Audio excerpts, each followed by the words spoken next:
갈라디아서 2장 17절에서 21절의 말씀입니다. 신약성경 304페이지 갈라디아서 2장 17절에서 21절의 말씀, 17절에서 21절까지 304페이지입니다.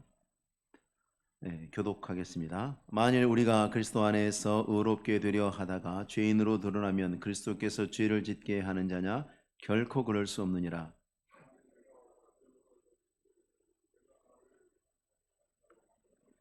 내가 율법으로 말미암아 율법에 대하여 죽었나니 이는 하나님에 대하여 살려 함이라.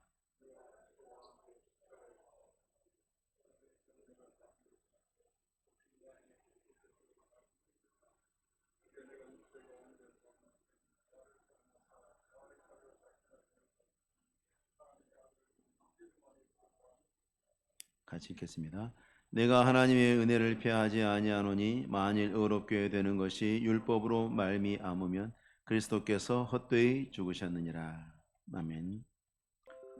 17절 말씀은 언뜻 보면 이해가 어렵습니다. 우리가 항상 말씀을 보거나 들을 때는 질문, 답 하셔야 됩니다. 말씀을 보면서 질문을 던져야 되고 말씀 안에서 하나님이 우리의 질문에 대답하시는 답을 찾아야 그 말씀이 유익이 있습니다.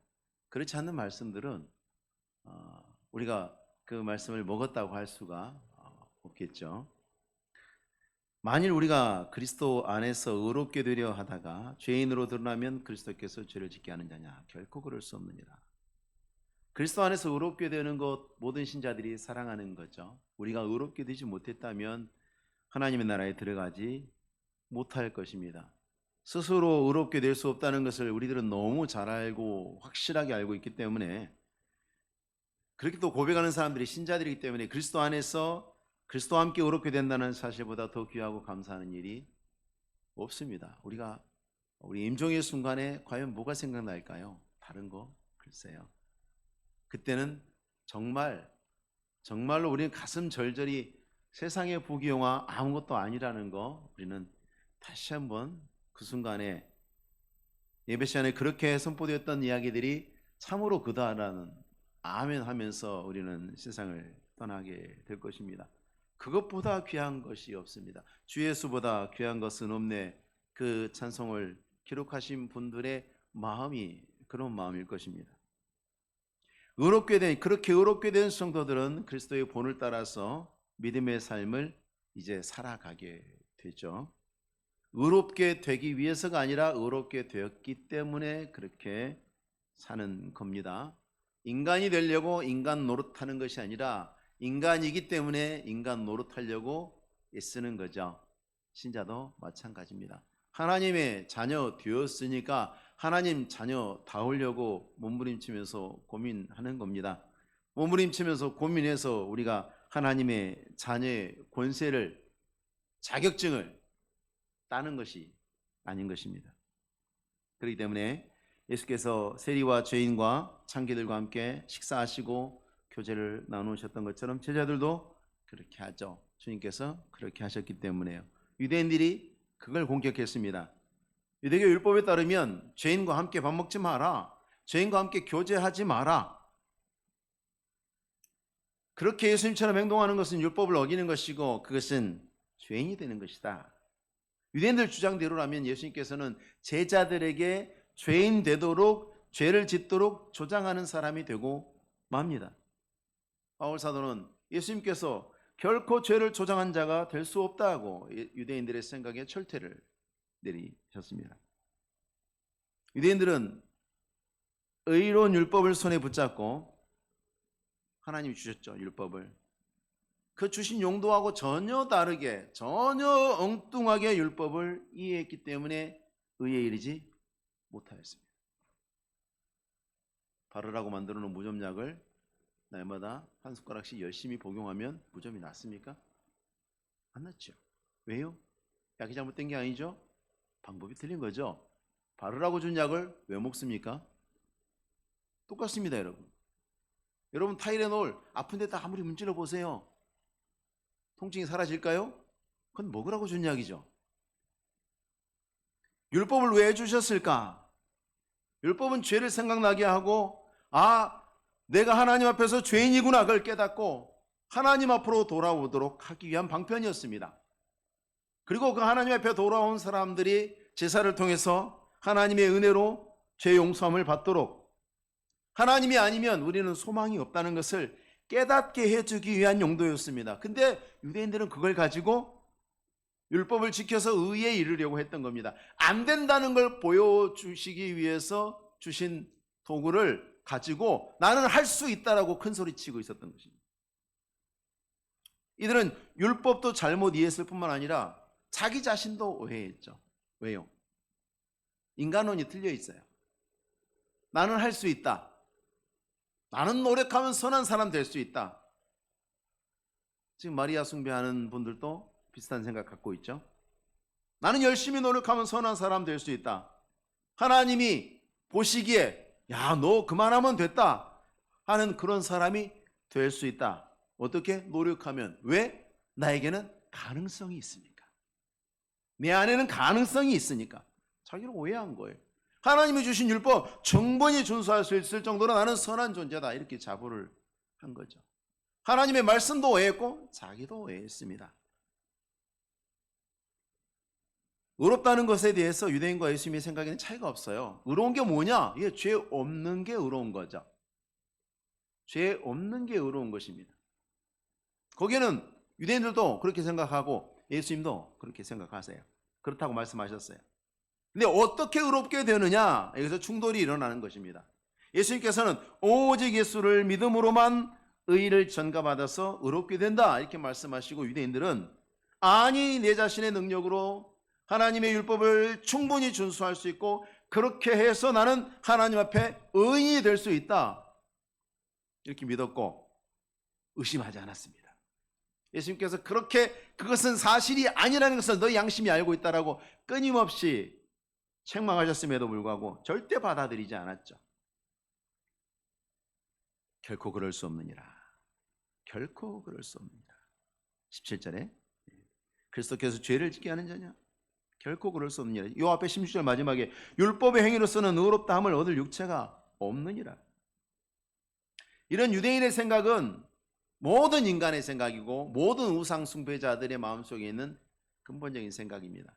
전 세계에 있는 모든 종교를 하나로 뭉뚱그리면 바로 행위 종교가 됩니다. 오직 예수를 믿는 참 신앙만이 하나님의 은혜를 의지합니다. 모든 종교 찾아보십시오. 뭔가를 행위를 통해서 자격을 얻습니다. 자격을 얻을 수 있다고 생각하고 있습니다. 그게 죄인들이 가지고 있는 기본 생각입니다. 범죄한 인간들이 한결같이 나타내는 성향입니다. 그래서 행위 종교는 모든 인간의 종교의 특징이고 하나님 종교의 특징은 오직 은혜만을 의지하는 것입니다. 이 구원의 진리를 참으로 깨달은 사람들에게는 공통점이 있습니다.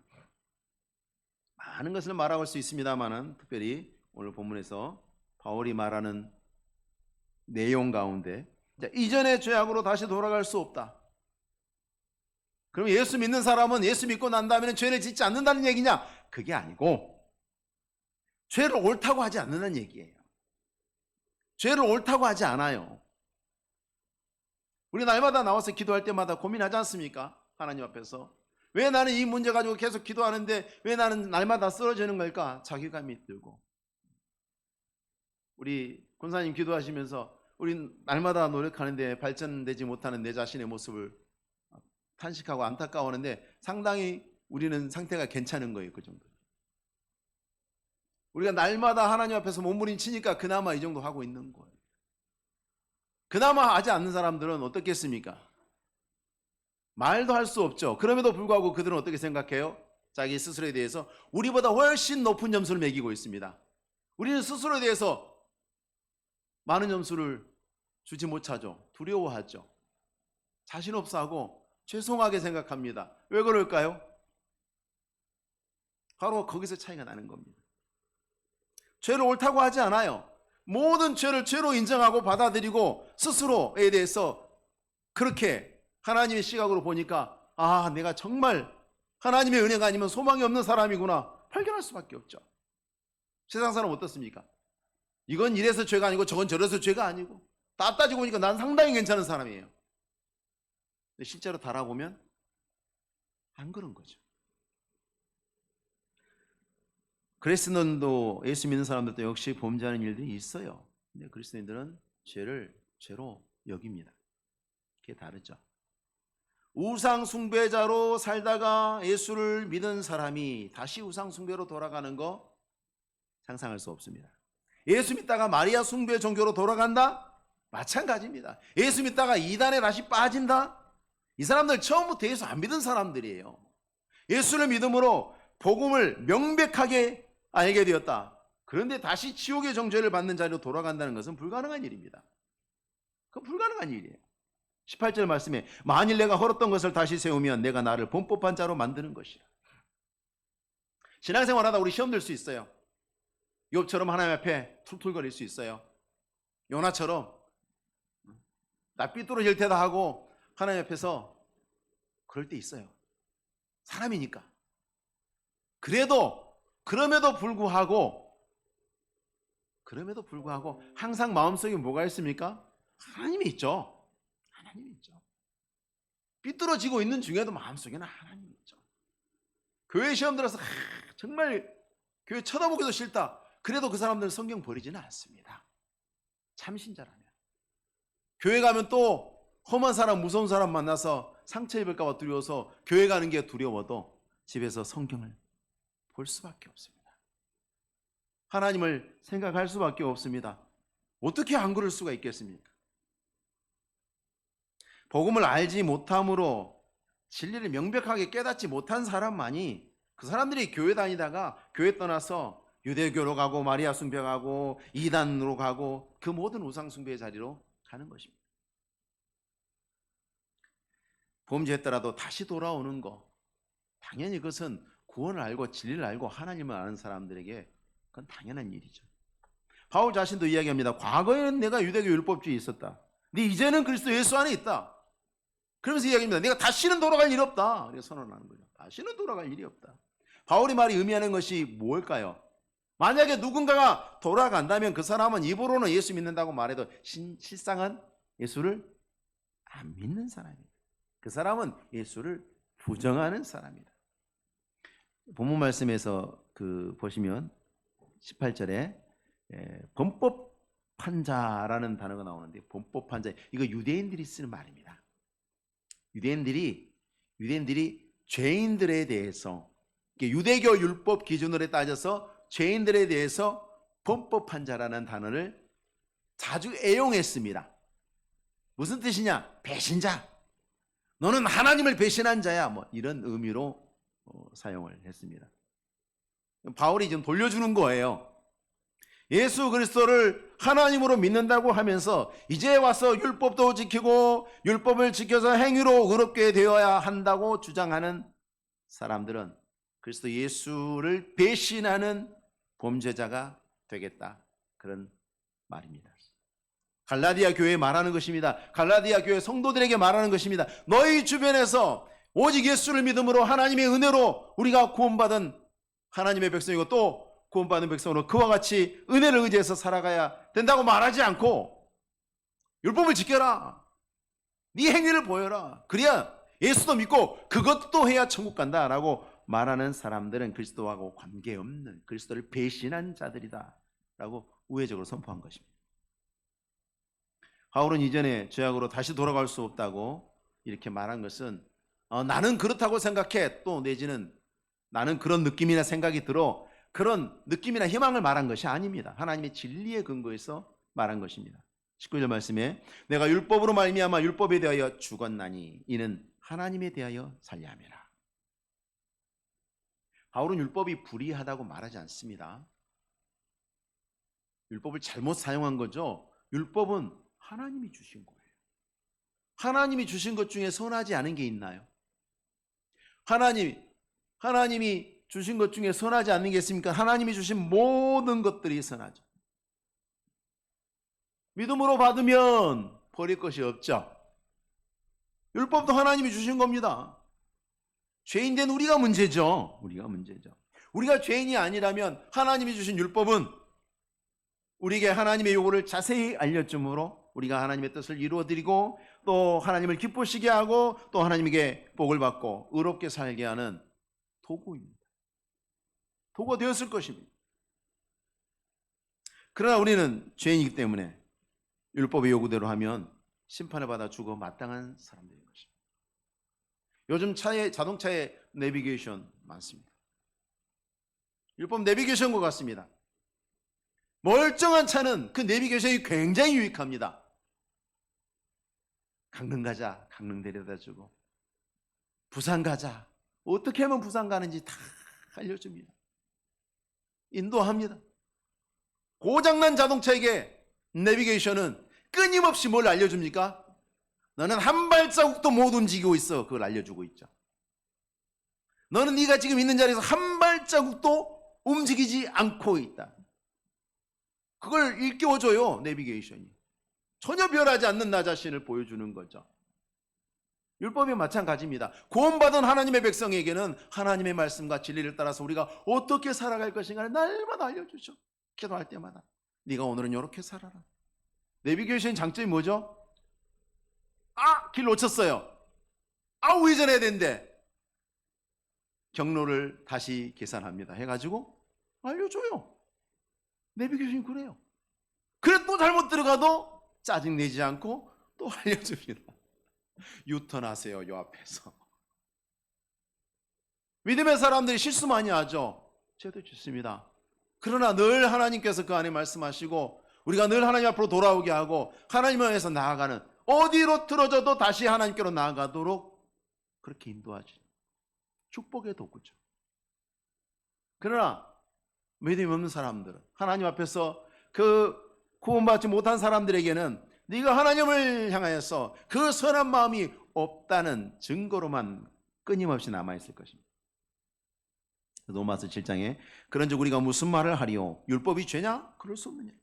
율법으로 말미암지 않고는 내가 죄를 알지 못하였으니 이는 곧 율법이 탐내지 말라 하지 아니하였더라면 내가 탐심을 알지 못하였으리라. 율법이 죄냐? 그럴 수 없느니라. 그리고 그 뒤에 14절에 우리가 율법은 신령한 줄 알거니와 나는 육신에 속하여 죄 아래 팔렸도다. 신령한 거예요. 죄가 아니에요. 하나님이 주신 거룩한 거예요. 그렇게 거룩하고 선한 율법이라도 그 앞에서 사형 선고를 피할 수 있는 인간은 하나도 없다. 왜? 의인은 없나니 하나도 없다고 하나님이 선언하셨어요. 그러니까 율법은 의로운데 내가 의롭지 않아요. 언제나 그게 문제인 것이죠. 그래서 오늘 본문에 하는 말씀이 뭐냐면 어떻게 거기서 탈출할 것이냐, 나는 어떻게 탈출했는가, 바울이 갈라디 교인들에게 말해주고 있습니다. 율법으로 어떻게 해보려고 하는 사람들, 너희가 율법을 붙들고 천국길 찾을 것이 아니라 율법에 대해서 죽어야 천국길 찾는다라고 말씀을 하는 거죠. 율법을 탈출하는 길은 오직 하나뿐입니다. 죽는 것. 율법에 대해 죽어야만 율법으로부터 자유롭게 됩니다. 만약에 어떤 감옥이 있어요. 요즘은 탈북자들도 북한에서도 다들 이렇게 탈출 잘 해 오시더라고요. 아주 수월하게. 뭐 그래도 본인들은 고생 많이 하셨겠지만 과거에 비하면. 근데 정말 탈출할 수 없는 감옥이 있다면, 무슨 짓을 해도 나올 수 없는 감옥이 있다면 나오는 방법 딱 한 가지 있어요. 죽으면 돼요. 죽은 사람 감옥에 두지 않아요. 아무리 세상에서 최고로 흉악했던 범죄자라도 죽은 사람은 감옥에 두지 않아요. 바로 묘지로 보내. 자동 출소. 율법에서 탈출하는 것, 율법에 대해서 죽어야만 율법으로부터 자유롭게 됩니다. 율법은 죽은 사람에게 명령하지 않아요. 죽은 사람을 지배할 수도 없어요. 그것은 종교나 문화를 떠나서 모든 사람에게 해당되는 것입니다. 그래서 최고의 형벌이 사형이죠. 사람이 예수 그리스도를 믿을 때, 바울은 이야기합니다. 사람이 예수를 믿을 때 그 사람은 율법에 대해서 죽고 하나님에 대해서 살게 된다. 세상에 대해서 죽고 하나님에 대해서 사는 사람이 되었다. 죄와 사망의 법에서 벗어나서 생명의 성령의 법으로 해방이 되었다. 그래서 예수 믿는 사람들은 죽었기 때문에 이제 율법의 조문에 매달리지 않습니다. 내가 이것을 해가지고 천국 가야 되겠다, 이게 아니라 하나님의 나라와 그의 의를 위해서 살아가는 사람. 왜? 이미 얻었으니까. 얻으려고 하는 게 아니죠. 바로 여기서 모양은 비슷해 보이지만 하나님의 백성과 이 세상 죄인의 결정적 차이가 다시 드러납니다. 세상 죄인들도 나름 착한 일이 옳다라고 말합니다. 그리고 그들 중에서는 행위적인 측면으로 봤을 때 훨씬 신자들보다 월등하게 선행을 많이 하는 사람들도 많이 존재합니다. 그러나 세상 죄인은 오직 자기의 의로움을 위하는 그 마음, 본질적으로는 이기심이죠. 근데 이타적인 것처럼 보이는 선한 행위들, 본질적으로는 자기를 위하는 이기심에서 출발한, 그러나 겉으로 봤을 때는 이타적인 것처럼 보이는 선한 행위들을 합니다. 왜? 그 목적이 뭘 위한 겁니까? 나의 의로움을 위한 거예요. 적선하는 거예요. 쌓을 적, 선할 선. 선한 것을 쌓아서 누구를 유익하게 하는 겁니까? 나를 유익하게 하는 거죠. 내가 지옥에 가지 않기 위해서, 구원받기 위해서. 하나님의 백성들은 의로움을 얻고 구원을 받기 위해서 결코 그런 일을 하지 않습니다. 나를 위해서 하지 않습니다. 이미 나를 위할 필요가 없죠. 왜? 하나님 앞에서 이미 의로움을 얻고 구원받았습니다. 그리고 우리가 그의 나라와 의를 위해서 살면 이 모든 것을 더하신다는 하나님의 약속이 있습니다. 그래서 그 은혜에 감사함으로 우리에게 은혜를 주신 하나님을 기쁘시게 하기 위해서 선한 동기로 선행을 합니다. 겉으로 보이는 모양은 비슷해요. 선한 일, 인간들이 봤을 때 아름다운 일. 그러나 그 의도 자체는 완전히 다릅니다. 오직 하나님의 온전한 은혜로 구원을 받은 백성들만이 오로지 선한 일 자체를, 그 자체를 목적으로 삽니다. 그게 하나님에 대해서 산다는 의미가 되겠습니다. 우리가 복음은 십자가와 부활이라고 말하죠. 십자가의 복음은 반드시 부활로 완성되죠. 예수님이 그러셨고 우리도 그럴 거예요. 우리가 이 땅에서의 삶이 십자가의 삶이라고 말씀하지 않습니까? 그것은 곧 우리가 이 땅에서 장막을 벗을 때에 곧 그리스도의 부활로 나아가는 자로, 그래서 그 영광으로 나아갈 자로 약속을 하고 있지 않습니까? 그래서 예수 그리스도와 함께 십자가에 못 박힌 사람은 반드시 하나님의 아들을 믿는 믿음 안에서 사는 대로 나가야 돼요. 이게 부활. 이게 부활로 나가는 거예요. 이게 부활의 능력이죠. 그래서 삶이 없는 신앙이라는 것은 성립할 수 없는 거짓이다. 열매가 없는 나무는 도끼로 찍어버리는 것입니다. 주님께서 말씀하실 때에 열매를 강조하셨죠. 인간의 행위나 공로를 가리키는 게 아닙니다. 무엇이 진짜 믿음이냐, 참으로 구원받은 사람이 어떤 사람이냐를 분별하는 시금석으로 가르쳐 주신 거예요. 열매를 보고 나무를 알리라 그랬지, 나무를 보고 열매를 알리라 하셨나요? 아니죠. 열매를 보고 나무를 알리라. 하나님의 아들을 믿는 믿음 안에 사는 열매가 없다면 믿음의 사람이 아닌 거죠. 그 사람은 애초에 그리스도와 함께 십자가에 못 박히지도 않은 사람입니다. 오직 믿음으로만 구원 얻고 구원을 얻은 사람이, 그 사람만이 하나님 앞에 의롭게 되어서 의로운 삶으로 나아가는 겁니다. 하나님이 받으실 만한 의로운 삶, 나의 이기심이 배제되고 오직 하나님이 명령하셨기 때문에 하나님의 영광을 위해서 나는 십자가를 지고 살지만 그 고통을 기꺼이 감당하되 하나님과 그리고 다른 사람을 헤아리는 그 마음으로 살게 되어 있습니다. 십자가가 부활로 나갈 수밖에 없듯이 죄에 대해서 죽은 사람은 하나님을 향해서 살게 되어 있습니다. 거기서 멈추지 않아요. 죄에 대해서 죽는 데서 멈추지 않아요. 죄에 대해서 죽음으로 바로 즉시 하나님을 향해서 살게 되어 있는 것입니다. 왜냐하면 반대에 있어요. 죄와 하나님은 반대에 있어요. 죄에서 돌이킨 자는 하나님을 바라볼 수밖에 없죠. 하나님에게서 돌이킨 자는 어디를 가든지 죄를 바라볼 수밖에 없고요. 그래서 21절에 내가 하나님의 은혜를 피하지 아니하노니 라고 말한 것입니다. 죄인들에게 하나님의 은혜는 오직 그리스도 예수뿐입니다. 다른 누구도 없습니다. 다른 길은 없습니다. 오직 예수만 길이고 진리고 생명이시고 영원히 피하지 않는 하나님의 구원하시는 유일한 은혜가 되십니다. 그래서 우리는 오직 예수 그리스도, 오직 은혜를 바라고 의지하고 또 오직 예수 그리스도, 오직 은혜를 향해서 날마다 나아가시는 우리 모든 성도님들이 되어야 할 줄 믿습니다. 기도하겠습니다.